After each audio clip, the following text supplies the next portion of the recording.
Hi, welcome to my video on the Pythagorean theorem. I'm not going to explain how to prove the Pythagorean theorem, but I'm going to show you how to work with it. We have a right triangle. A right triangle is indicated with a 90-degree angle in one of the corners. And when you have a 90-degree angle, you want to look across for the side across, and this is called the hypotenuse. The hypotenuse is always the longest side of the triangle. The other two sides are called legs. So we have the leg, and the hypotenuse. Now I'm going to show you how to work with the Pythagorean theorem. The Pythagorean theorem has the letters A, B, and C. It doesn't matter which of the legs is A or B, but it does matter that the hypotenuse is always indicated with the C value. So let's start with a really common right triangle. Let's say that this side is 3, this side or leg is 4, and we're missing the length of the hypotenuse. We want to find out how long the hypotenuse is. So I'm just going to say that this leg is going to be represented by A, and this leg is going to be represented by the variable B. And now I'm just going to plug this information into the Pythagorean theorem. So it says the leg, or the side that's A, is 3. So you write 3, and then you put the exponent and square it. And then the B leg is indicated by a 4. And you also square that. And then now, that's going to equal the hypotenuse squared. So 3 squared is 9, and 4 squared is 16. And that equals the square of the hypotenuse. I add together 9 and 16, and I get 25 equals C squared. Now, in order to get the value of just one C and not C times C, I have to take the square root of both sides. And the square root of C squared is C, and the square root of 25 is 5. And so this tells me that the length of my hypotenuse is 5. And so this is the most common right triangle, which is a 3, 4, 5. Let's take a look at another one.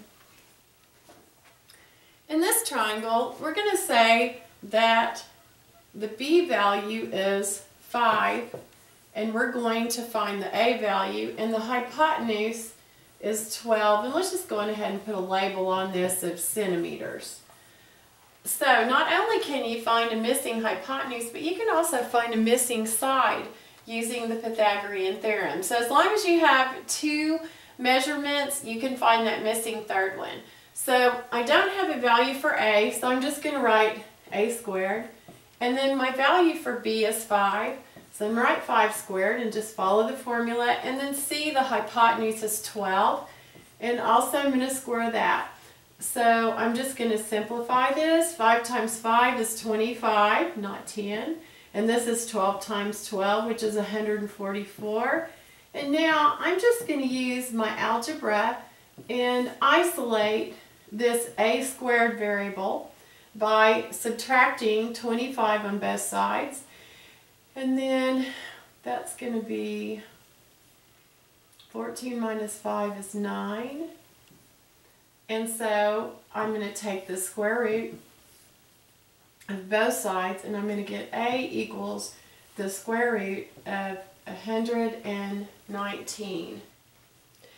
Now, you can use your calculator to simplify this, and you would simply take 119 and take the square root of that and turn that into a decimal, which is 10.90 or 10.9. So depending on how the answer is to be expressed, you could leave it the square root of 119 because that can't be simplified, or you can change it to a decimal. If you need to know how to simplify radicals, I have a video called Simplifying Radicals. And this one is in its simplest form, so you can either leave it like that or you can change it to a decimal. So One thing that you want to remember about working with the Pythagorean theorem is this value here for the leg that you got 10.9, that should be smaller than the hypotenuse because the hypotenuse is always the longest side of the triangle. And so yes, this would work because 10.9 is smaller than the hypotenuse. Let's try another one. In this particular triangle, we have the hypotenuse and we're trying to find the missing side length of B. So I'm going to just follow the formula. A is 11 meters, so I'm going to put in 11 and square it. And then B is missing, so I'm going to keep my B squared. And then for C, I'm going to put in 15 and square that. Now I'm just going to simplify it. 11 squared is 121 plus B squared, and 15 squared is 225. And now I'm going to isolate my B squared by subtracting 121 from both sides. And I get B squared equals 401. 104. And so now I just need to take the square root, and the square root of B squared is B, and the square root of 104, you can list it as 104, or you can take the square root of 104 and change it to a decimal, and that would be, the square root of 100 is 10, so this is just going to be a little over 10, so 10.19, or I'm just going to round it to the tenths and leave it as 10.2. Here's another typical problem with the Pythagorean theorem. You have a rectangle, and you could say that you had a rectangular swimming pool and you wanted to know the length of the diagonal, or you had a TV screen and you wanted to know the length of the diagonal. So find your right angle, because a rectangle has 4 right angles, and go to the opposite side, which is your diagonal here. The rectangle got cut into 2 equal triangles, 2 right triangles. And so I can use the Pythagorean theorem to find this diagonal. And I'm just going to plug these numbers in. We'll let this be A, this be B, and then my x value right here is actually my hypotenuse, which is C. So the same thing, it's just the numbers are just a little bit bigger. So I've got 45 squared plus 60 squared equals C squared. Alright, I'm going to use the calculator because I don't know 45 squared off the top of my head. It's 2,025. And then 6 times 6 is 36, and add 2 zeros there. And now I'm just going to simply add these 2 numbers together. That would be a 5, a 2, a 6, and a 5. And that equals C squared. And now all I'm going to do is go on ahead and take the square root of both of those numbers.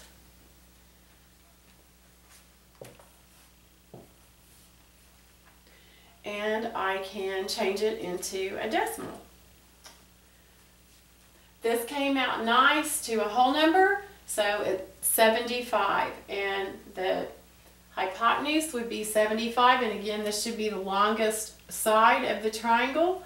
And if you take off this top triangle right here, you'll see the bottom triangle, and the hypotenuse would be 75 feet. So let's take a look at one other thing with the Pythagorean theorem.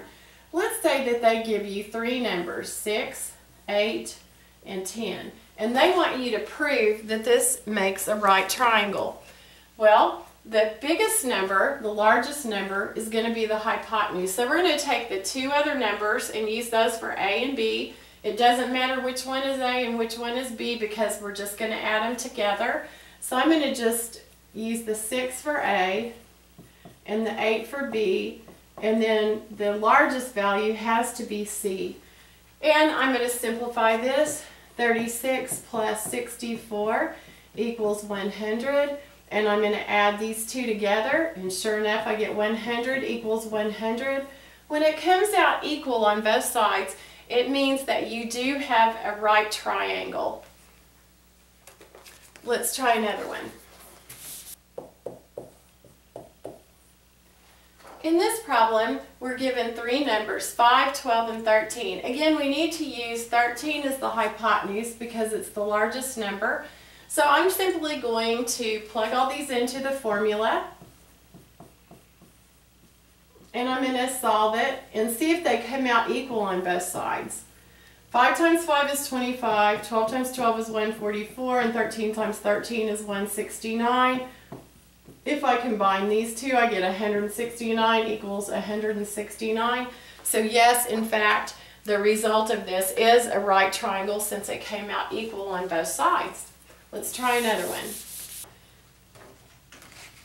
All right, we have three numbers and we want to see if this is in fact a right triangle.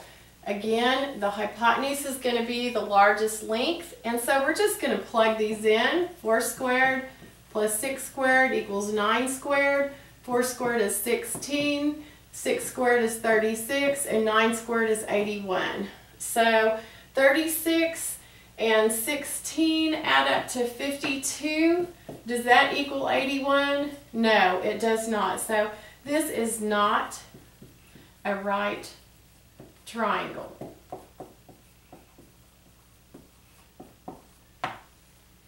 Alright, let's take a look at one more right triangle. So I need to solve for the missing side A. So I'm going to write a squared plus 30 squared equals 32 squared. Whoops! 32 squared, and then a squared plus 30 times 30 is 900, and then 32 times 32, I wish I knew that off the top of my head, but I don't. It's 1024, and so now I'm going to isolate my a squared, so I'm going to move the 900 to the other side, and I get a squared equals, and now I'm just going to subtract 4, 2, and 1. So now to get a, I would just take the square root of both sides. And I'm going to go in ahead and take this one a step further and show you how to simplify a square root. So I'm going to take the square root of 124.